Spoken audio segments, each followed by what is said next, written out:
All right. What's going on, everybody? Welcome back to the Coffee Q&A, your daily source of coffee Q&A here on the OnoCoffee channel. I'm your host, Jay. We're here every Monday through Friday, starting at 10 a.m. Eastern. And yes, we are still in the black because I had to go walk over to get the item for today's live stream. So I'm coming back. Don't worry. We still have picture. Or I think we do. Well, who knows? We might not have picture. Let's see. What's going on, everybody? How you all doing? Welcome back. It's Thursday. What is it? Thursday, August 15th. We're here again. Coffee. Today, we're going to continue on with our CocaCano series, which is we're going to go now to the star of the show, the Mexican. Oh, my goodness, there's a camera that's not ready yet. The star of the show, we're going to go to the Mexican Coke. There it is, Coke from Mexico. As you might be aware, maybe about 20 years ago or so, some intrepid distributors in America started going across the border into Canada to gray market import Coca-Cola made in Canada because Coca-Cola made in Mexico, because in Mexico they were still using sugarcane syrup or cane sugar instead of high fructose corn syrup. As you can see here on this label, this secondary label here, carbonated water, cane sugar, caramel color, phosphoric acid, natural flavors, and caffeine. And if you're familiar with American labeling laws, you must label your ingredients in this order of greater quantity to lesser quantity. So we see that it's mostly water and mostly sugar. It can't be good for you, but this particular version of Coke is quite delicious. Mom, good morning to you, man. How are you doing? Keone, aloha to you as well. How are things in Thailand? So it's probably not a good idea to drink this a lot, but if you must drink Coke, this is the one of choice. So I picked this up at my local Latino market yesterday, and I was like, for today's show, so I thought let's get into it. And then, to be honest, these are 355 milliliter bottles, just about 12 ounces, right? So these are the typical 12-ounce size. They do make them in 500 milliliter sizes, a little bit larger. I did buy one of those bottles. I went back to the shop, put her on ice, and sat down yesterday afternoon and just drank that all by myself, nice and cold. My one full sugar Coke that I've had probably in like well over a year. All right, so what we're going to do is we're going to do like we've done with the Diet Coke as well as the Diet, or like with Coke Zero. Hola to you, Peter, man. Good to see you. And we're going to make a CocaCano. So what's that is basically, if you haven't seen those, CocaCanos are basically Coca-Cola with a shot of espresso or double shot of espresso pulled on top. And I like it ice. Some people, I think, will do without the ice. I like it to be ice.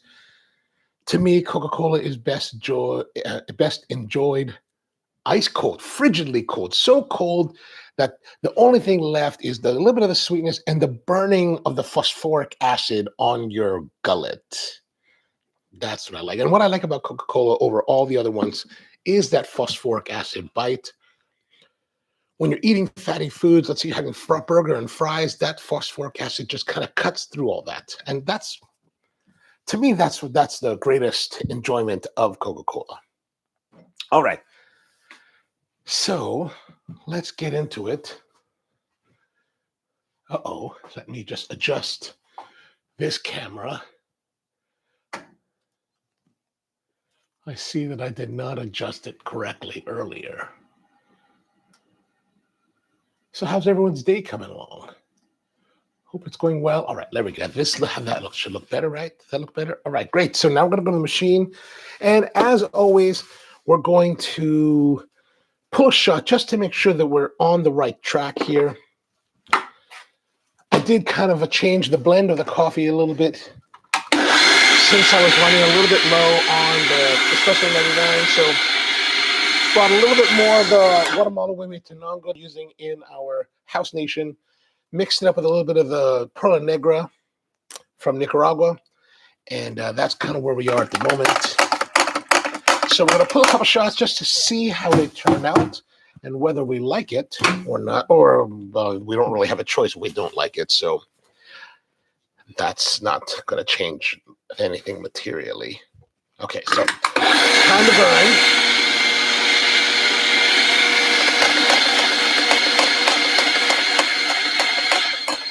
Really nice, like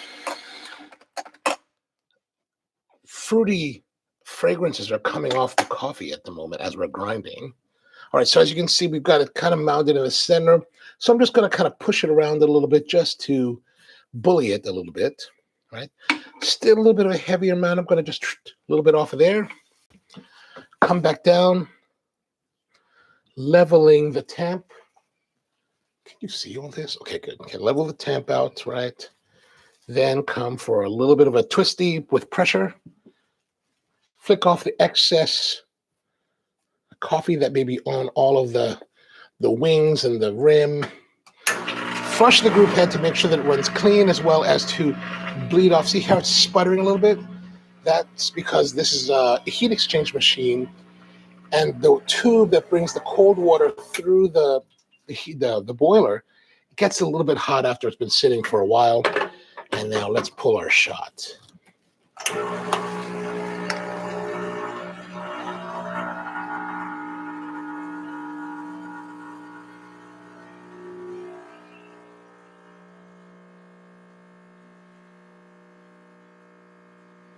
Oh, that's looking not too bad. Huh? What do you think? How does that look to you guys? Looks okay. Looks okay. Okay, now we get a little bit of wavering, so we're going to stop. So volume-wise, we're a little bit on the lower side, right? That the volume-wise. So maybe a little bit low. That's about probably an ounce and a half. Flush the group head first. Make sure that it runs clean. And we're going to look at our puck here. It doesn't look too bad, does it? It's a little bit, yeah, it's all right. That looks okay. Let's knock it out and see here. Okay, so we can see that there's a little bit of residual oils left here, right there, which kind of correlate. Well, let's go over to this camera. So residual oils here, and then we've got, we don't really have too much blonding. There's a little bit right there, right? So a little bit of over extraction happening. Hopefully that won't be too crazy.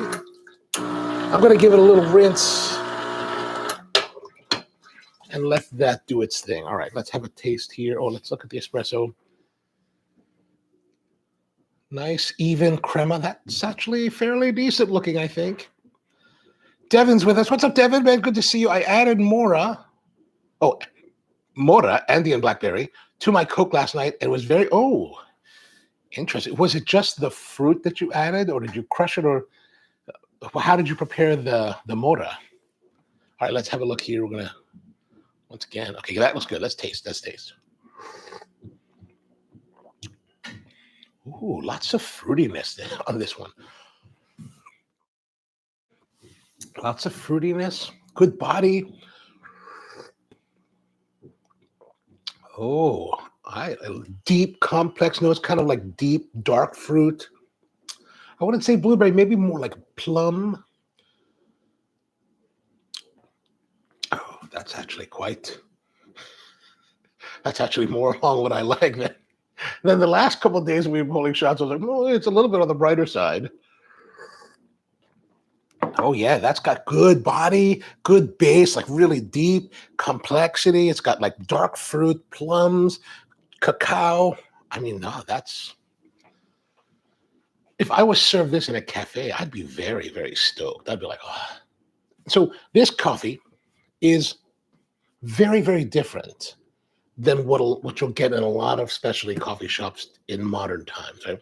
A lot of the specialty coffee shops are going for higher bright notes, lighter roast. This is not that. This is more deeper roast. This is about more medium city, full city kind of roasting to get deeper, more complex character out of it, more caramelization.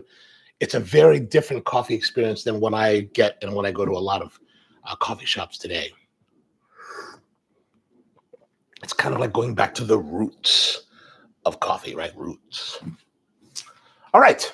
Well, we should probably try one more just to see how we're doing. So let's go back to the machine and check it out.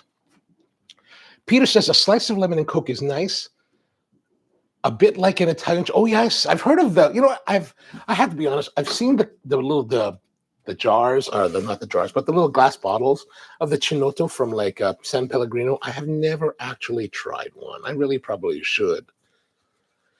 It's one of those things where, like, you know, there's so many beverages in the world that you just don't get around to trying them all. All right, there we go. Flush that out good. Let's grind some more.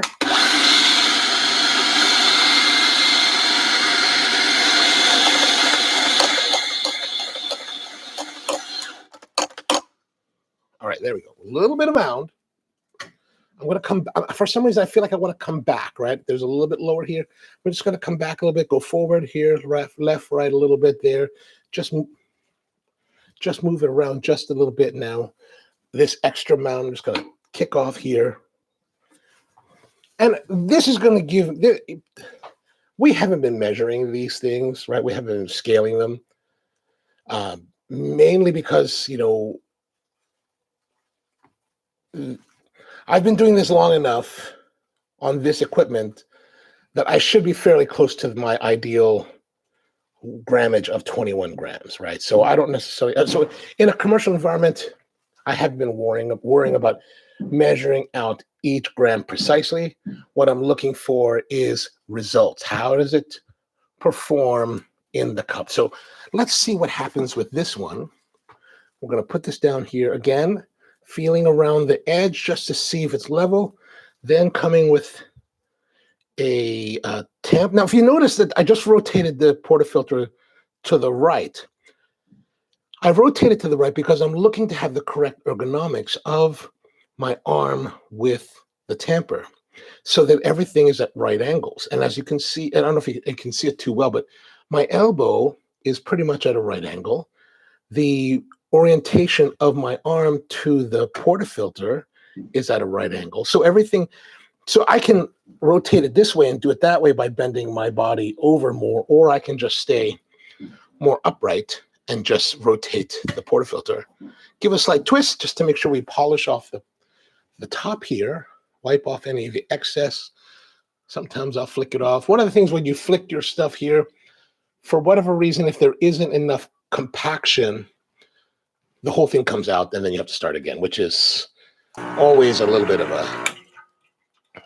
a challenge. As you can see here, the C, what is this called? C plus tamper. The C note tamper from Reg Barber has these concentric rings that are really designed to try to prevent the water from spreading. Doesn't really work, you know, under 135 psi with, you know, these small indentations. Probably not, but at least it's a nice design and a nice idea. All right, let's put this in. As you notice, I'm always like putting it in.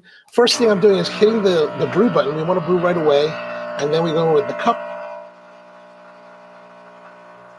I don't know, I just like to hold the cup down here just to make sure that all the espresso is flowing into the cup, and I can watch the flows from the spouts, and then just put the cup down and watch it finish. So we're getting a little bit of wavering there. I want to stop. I want to stop there because this wavering tells us we're done, right? I'm really looking at visual cues to communicate to me when the shot is finished. And that kind of wavering and then this kind of coloration is saying to me that, hey, I'm giving you all that I can give you, and we're stopping. And so that's why I kind of don't necessarily worry on a shot by shot basis how much espresso we're using. Like, we're going to be close. We're probably going to be 21. We could be 22. We could be 20. We're hardly ever going to be, well, a well-trained barista is hardly ever going to be like, if the target is 21, it's hardly ever going to happen that with a well-trained barista that they're going to be like 18, 19, right? Or way over, maybe within a gram or so, right? That's, I think, within a margin that they can control and that you're going to watch.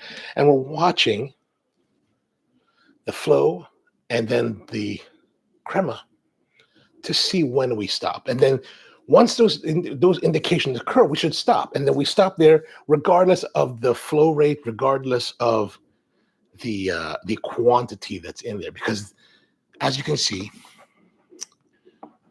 we don't really have much light. There's a little bit of blonde, like right there, that little tiny bit here. Now let's get our portafilter. Let's hook here again. So as you can see, pretty good, clean, nice and dry, good compaction. Let's knock that out. Now we do have a little bit of indications that perhaps there's some over extraction, as you can see right here, very clear. Devin says that it was in a frozen puree form. Oh, okay, from the Walmart on ice. I basically used it as part of the ice. Oh, okay, cool. And Keone says, I have a question. I have been pulling espresso with light roasted beans.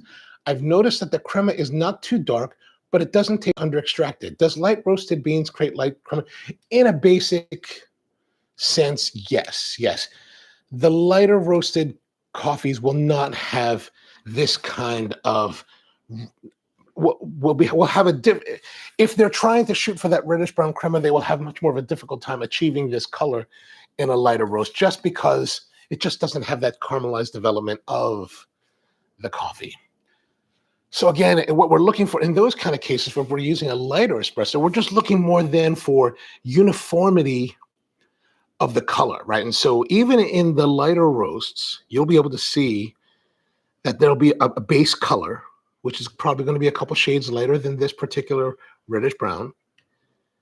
Once you see the wavering and then some, a whitening of it, so you can kind of see that little stripe there that's a little bit different. Once you start to see those, that's the indication, even in a light roast espresso, that it's probably time to stop, right? And of course, the ultimate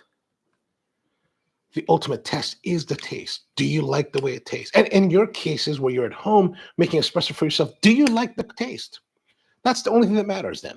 That's it. It doesn't matter. Everything else can go out the window. All that matters is, do you enjoy the flavor of the coffee that you're drinking? In a professional environment, it's a little bit different, because now we have an idea of what we want our espresso to taste like. We want that to happen consistently. We're trying to craft a particular flavor profile. But the difficult part is that we can't taste this. Like, if I make this for you, I can't taste, like, you'd be offended if I was like, let me taste your drink before I serve it to you, right? You'd be like, what are you doing? What are you doing, dude? So we can't do that. So we must use cues like what we talk about here, the way that it comes out, the whole experience of pulling that shot communicates to a trained barista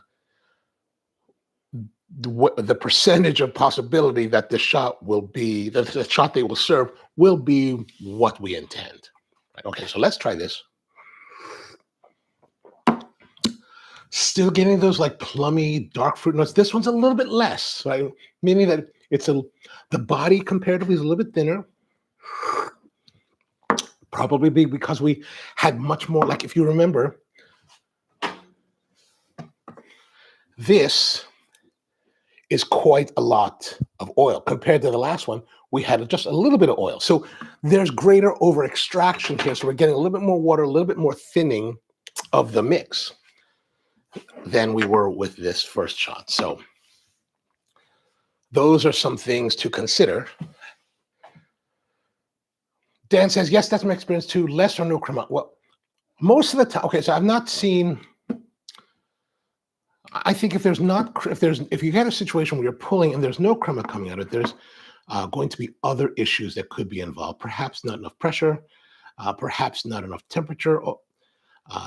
However, I've seen shots pulled at line pressure, which is, so we're brewing coffee about 8 to 9 psi, 8 to 9 bars, 135 psi. In America, line pressure coming into your building is typically 3 to 4 bars. So that's probably like 60 psi, right? I have pulled shots on our machine, the La Marzocco Linea, right, that we disconnected the pump and just flowed. And when you hit the switch, the pump doesn't turn. It just opens the valve and allows the line pressure from the city to push the coffee. And we brewed shots like that did have crema. So if you're not getting crema, there could be other factors involved with that particular coffee or that particular situation that are leading up to that. But just because a coffee is lightly roasted does not mean it shouldn't.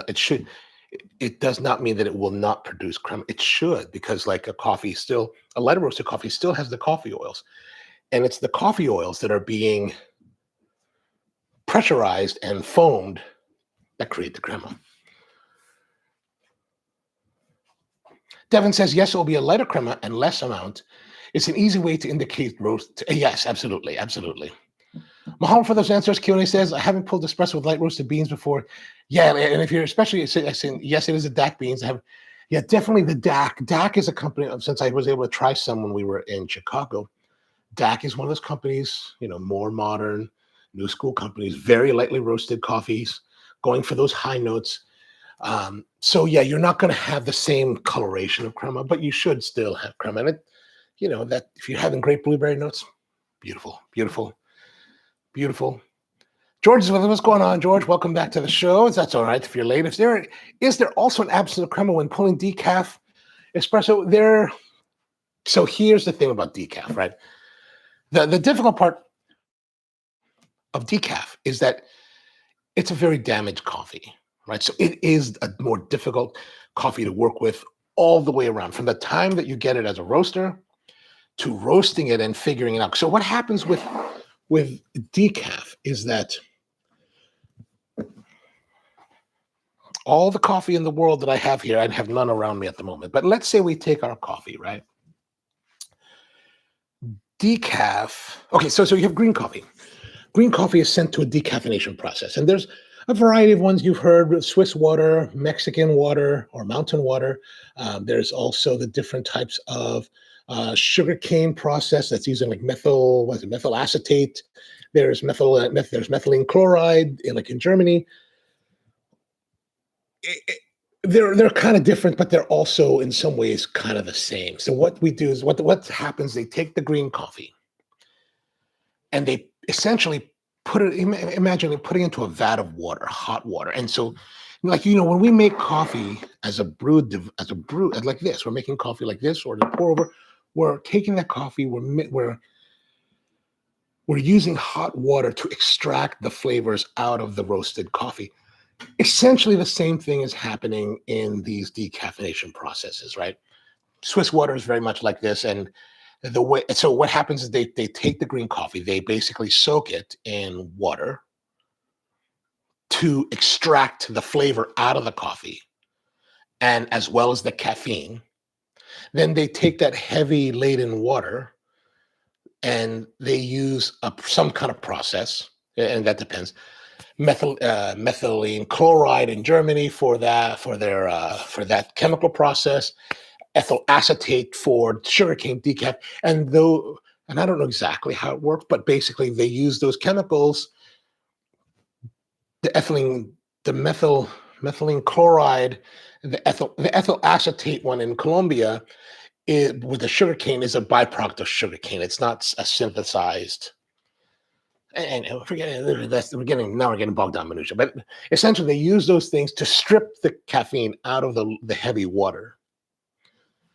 They take the coffee and they put the coffee back. They take the coffee, they put the coffee back in the heavy water, dry it out. The green coffee now reabsorbs the flavor. And since they've stripped the caffeine out, most of the caffeine out of it, it's now decaf. The problem is that by doing this, by heating that coffee, you basically have opened the pores to let everything out. And when you rehydrate and dry it out, you've damaged the coffee. You damage the beans. It's very brittle. When you get the coffee that's green, it actually looks brown. It almost looks, essentially, it kind of looks like this. Oops. It has a similar color to these beans.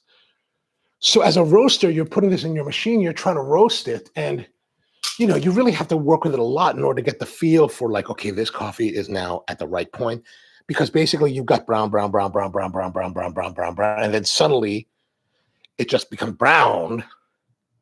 And if you're not paying attention, you're not controlling your roast correctly, it can take off from you, and then suddenly you get into really dark roasted, full cities, beyond full cities, French, Italians type roast. And almost like that, you're just like, holy crap, it's crazy, right? So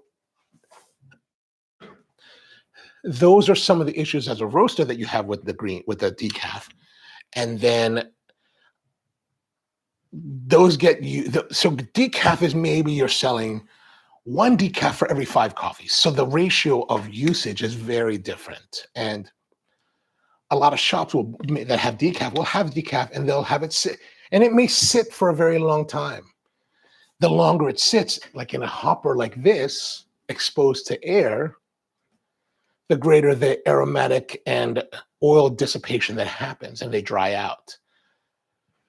So perhaps by the time that you come to order a decaf espresso at a cafe, that coffee's been sitting there for quite a while and has lost a lot of its beauty or a lot of its potential because it's just been waiting around so long. So then it becomes much more difficult to pull a shot. So the more oils that dissipate out of it or dry out, really, the more difficult it is to get this kind of crema on a decaf shot. So it's a difficult proposition, and it's hard because if you're a coffee shop that's buying coffee from a coffee supplier, like you want to buy enough coffee to last you for your orders, and you want to buy coffee that's fresh, but then you have minimum quantities that still have to be met. So there's a number of things at play. But if you're at home, you can certainly buy, freshly roasted decaf coffee from your coffee roaster and get something nice. But the harder part of that is that a specialty coffee roaster that wants to provide high quality decaf, it's much more difficult to source, because in order to make economies of scale work for decaffeination, you're really going to get the best product, the best price for the process at larger quantities. So most places, would prefer to do 40,000 pounds batches at a time, and that's a full container, full 40-foot C container of coffee. So to about 275 to 300 bags. A lot of companies are not ready or not willing to invest that kind of money of high quality coffee into a decaffeination process. So there's a big challenge there, right? And then there's a general disrespect towards decaf that people have, like, oh, why am I going to waste my time on decaf? So, and that whole thing also means that a lot of the coffee that's being decaffeinated is of lower quality. And one of the byproducts of decaffeination is that the caffeine itself is a bitter substance. Like if you taste caffeine, it's very bitter. By removing caffeine, you remove some of the bitterness of the coffee, which increases sweetness, which slightly increases the quality perception of that coffee that's being decaffeinated. So if you start with a lower grade coffee, you can actually increase the perceived quality of the coffee by decaffeination.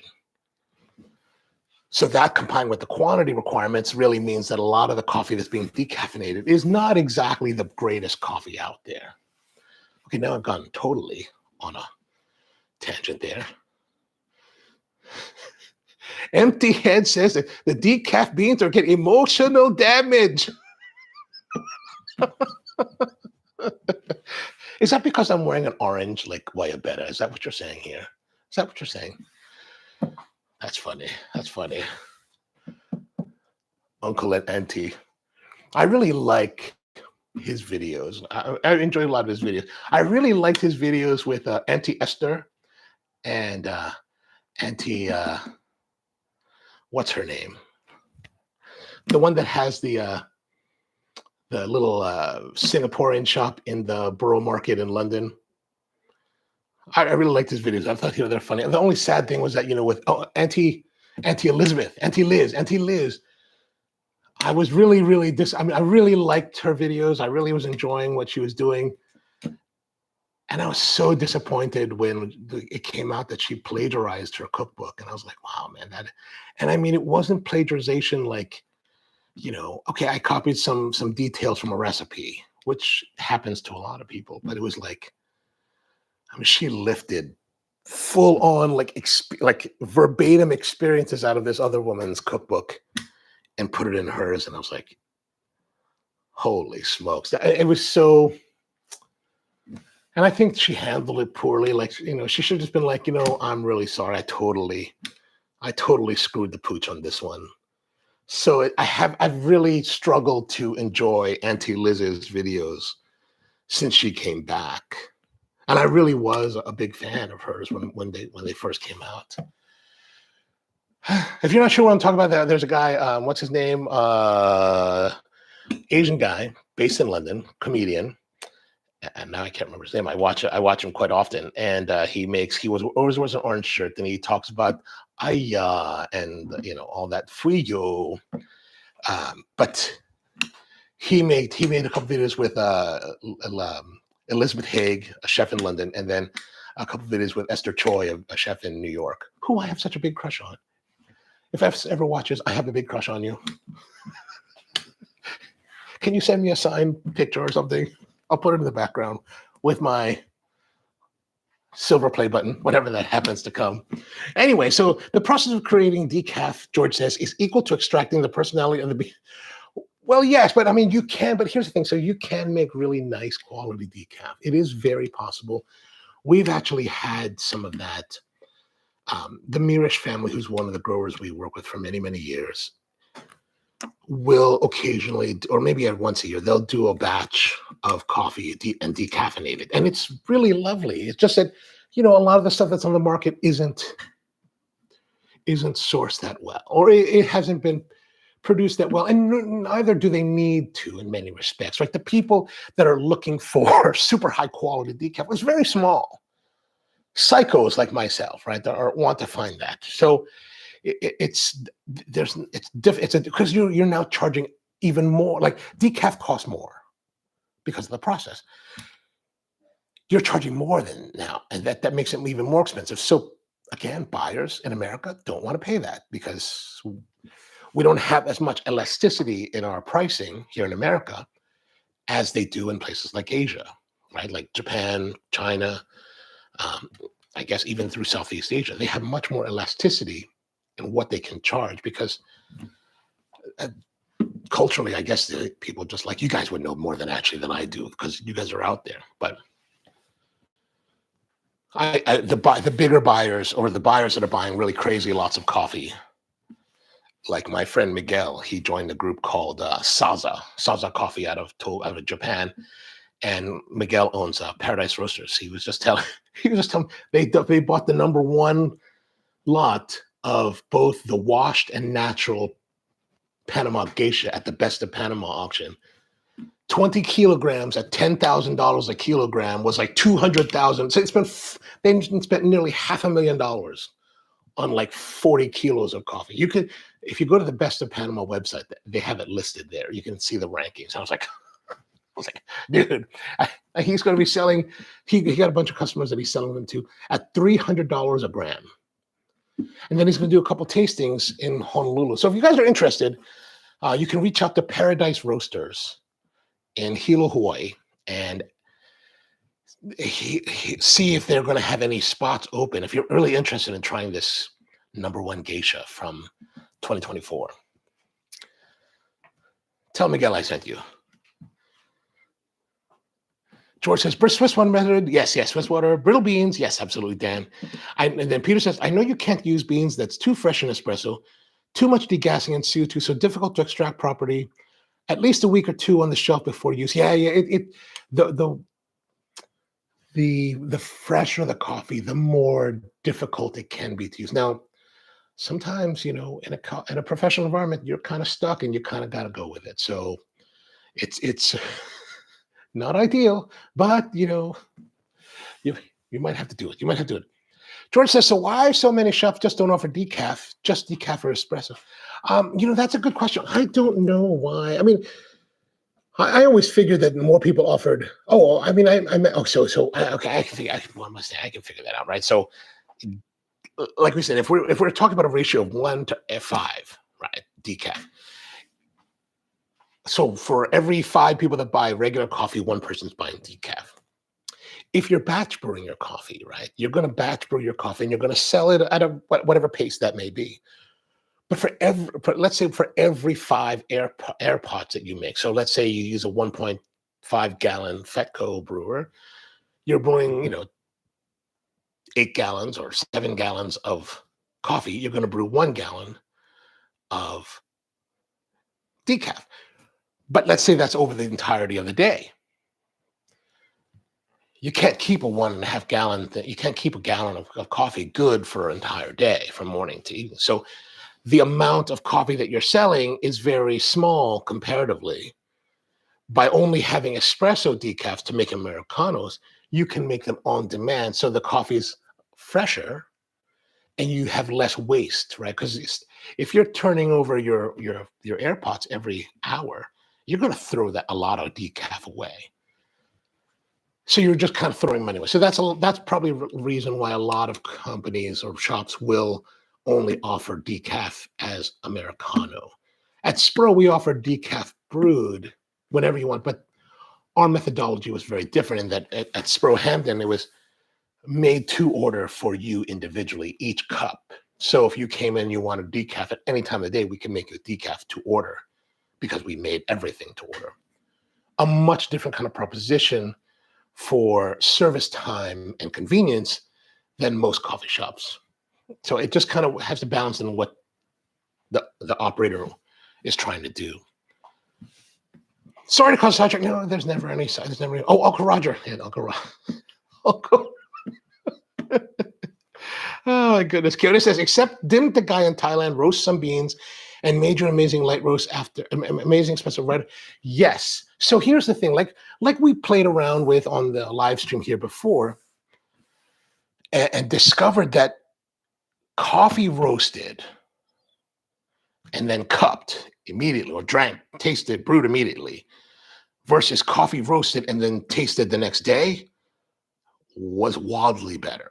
Wildly better. Like enough that it's been like festering in the back of my mind that we need to it's overturning it's overturning my conventions, whatever you want to say, however that's it. So within a certain window, right? Like and I don't know this window. Like I haven't done tests like hour by hour to see but basically once you roast and then you brew it, you should get very good results. So in the case that at Wan with Don, I went there and he was like, let me roast some coffee for you. Went outside he used an Ikawa, roasted up, I don't know, 50 grams, and then came inside, ground it up, put it into a Flair 58 and brewed me a coffee. Fantastic. So if you're really close in time, like within that same day, like immediately, you shouldn't have any problem with degassing. However, if it's like we're talking about, you're getting fresh, you're roasting coffee today, and then you're going to use it tomorrow. By tomorrow, it's going to start to have that CO2 degassing, and that CO2 degassing is going to cause flavor occlusion in your coffee. So that's when you go, oh, now I have to wait another 2 weeks or whatever. And we find that the longer you wait, used to be just like 7 days or 5 days and 7. Now it's kind of like, oh, maybe we can wait out 2 to 3, 4 weeks maybe to see how the coffee changes. Yes, great memory, great question. Yes, absolutely, absolutely. Peter says, fresh for me with pour over right after roasting at room temperature. Oh, yeah, you see that? You've had this, had we talked about this April of 2023, I would have been very skeptical. But now that I've had the experience with Dawn and then our experience, like in the fall when we did this test, yeah, I mean, I'm really changed in that respect. Wildly better. I have to agree. I have to agree. All right. You know what? I've realized that I have forgotten. I've forgotten ice. Let me go grab some ice. I'm going to leave you for just a few more moments while I grab some ice so we can make our drink. Be right back.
All right, what did I miss out on? What did I miss out on? I feel like I left the party and like missed out. Oh, nothing. All right, so we got some ice, and we're going to now make our beverage, again with our Riedel water glass. These are really nice. I get this at the local wine shop, a place called the Wine Source here in Baltimore. They're like $10. They're really designed for water, but I've really kind of enjoyed them for general drinking. They're really thin, so I like the way that it feels on the lips. You know, for me, when it comes to cupware, serviceware, not only does it, I try to consider different things. Like, how does it look? How does it feel on the hand? More importantly, how does it feel on the lips, right? Like sometimes you get cups that are too thick. Like even these little ACF cups, these are all La Marzocco cups that I got and I've received from them over the years. But they have a nice, you know, they're a little bit thick, but nice little rim. So those are some things that I look for. Peter says fresh coffee with high CO2 can improve a carbonic, but that's not offensive. Ah, that's true. That's true. I haven't really tried too much of that, but sounds good. All right, let's get some ice going on here.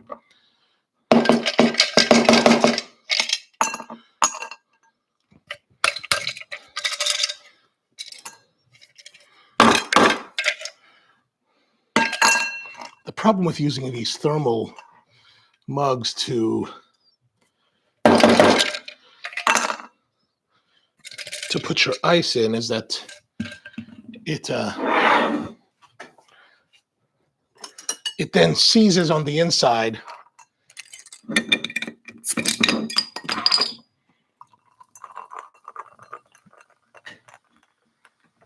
All right, all right, all right. Oh, let's put that here, here, here.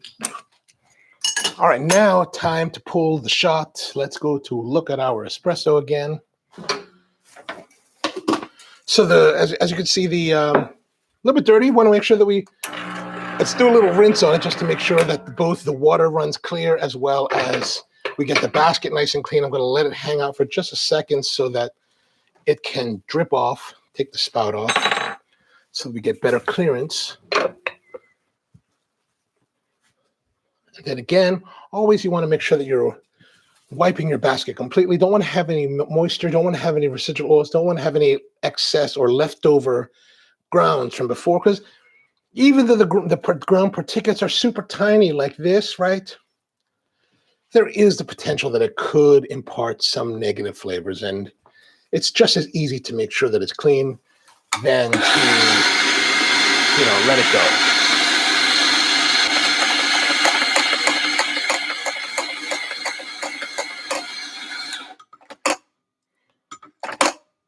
Okay, so there's our little patch here. As you can see, it's heavier here, lighter here. So I'm really just going to come around to this side.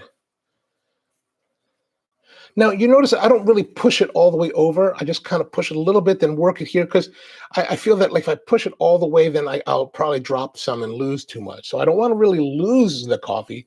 I just want to be able to manipulate it around to try to get better distribution of it across the bed. And then we've got this kind of like, Devil's Tower looking thing. So let's just knock that off a little bit so we get there. Now back to our tamping. Again, just feeling on both sides. Okay, see, there's a little bit of aberration there. Why? Because this here is a little bit wet. This is something that you always want to be careful of. Let's try another polish. That cleaned it up just slightly, but we're going to still go for it. All right, so we have a little bit of aberration here. Can you see that well? Yeah, see that little aberration, that like weird like crescent there? Hopefully that will not impact our experience that much. I'm going to adjust this a little bit because I think there's...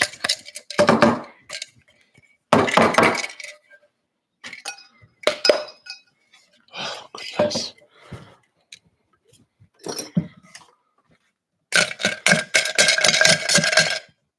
Okay, that's better. Oh, Now we're talking. There we go. That's better. So we got a good amount of liquid there. Now we're going to go to pull the shot. Lock and load. Brew. Now come in with the cup.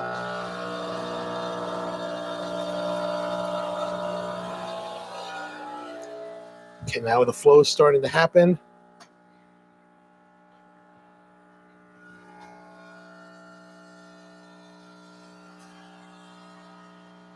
I think that's good. Now here's something that's interesting. We were getting on the last few shots with the Diet Coke and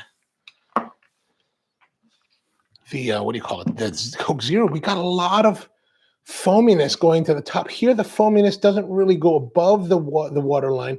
It's kind of more foamy below the water line, right? And if we compare it again, I guess if we were to compare from down here, it's similar in thickness, but it's not floating above the ice. And I'm wondering, like, is that really a cause of the aspartame reacting with the coffee?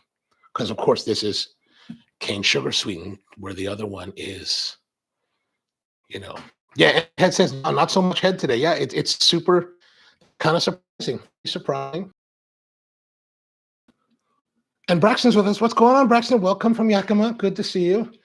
So I'm curious, Braxton, since you're from Yakima, do you guys all have like racks on your vehicles? Like, is that required? But yeah, and it's dissipating faster, and we're not getting that kind of like weird foamy, like hard foam. There's that citrusy kind of that we've had before.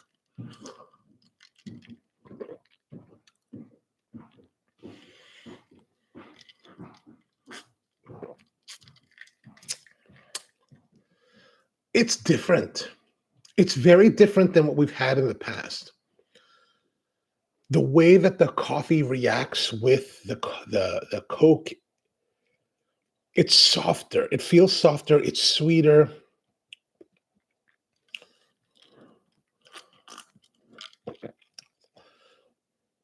Actually, you know what? I don't know if I like it as much as a flavor experience.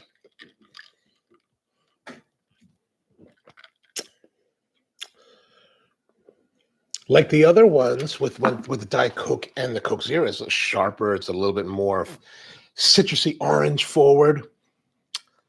This is a little more blended. It's smoother in that respect, but it's not as pronounced and forward.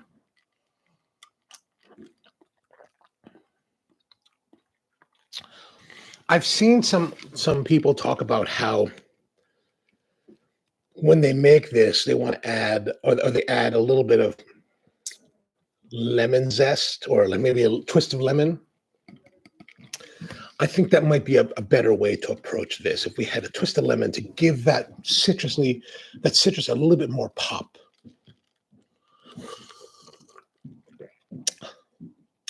Like, it's good, but it's not like satisfying. I mean, when it comes right down to it, if I had a choice between drinking this super cold or this cold, I would choose this. This is the espresso is not doing too much to enhance the experience, to make it a better experience.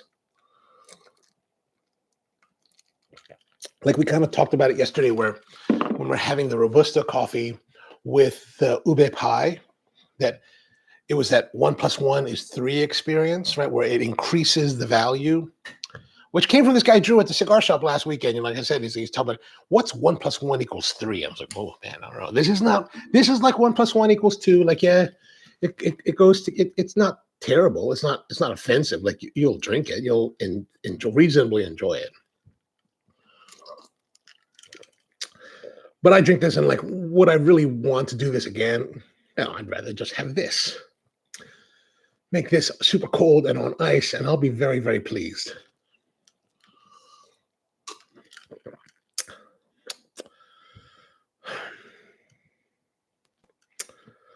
Yeah, I don't know what else to tell you about it. I'll just be doing puffery after this point. All right. Well, so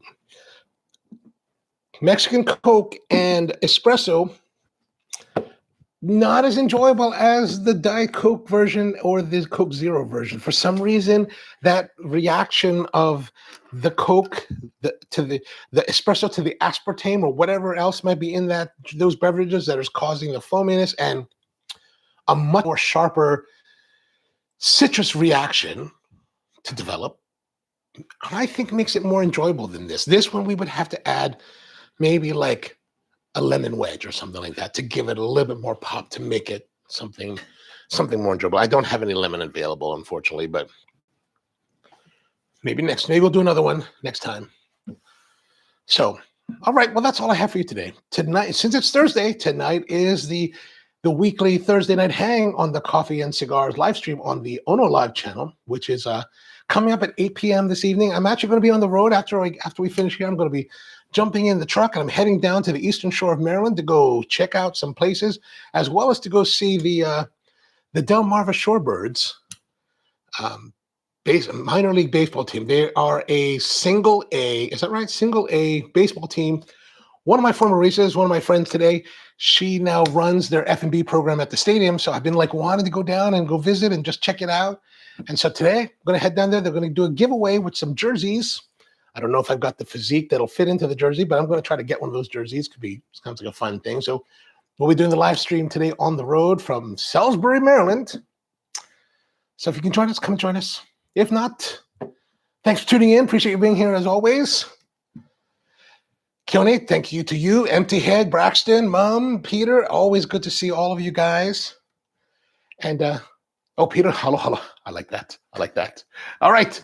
Hope you have a great one, and see you next time. We're back in tomorrow, 10 a.m. as always. Ciao.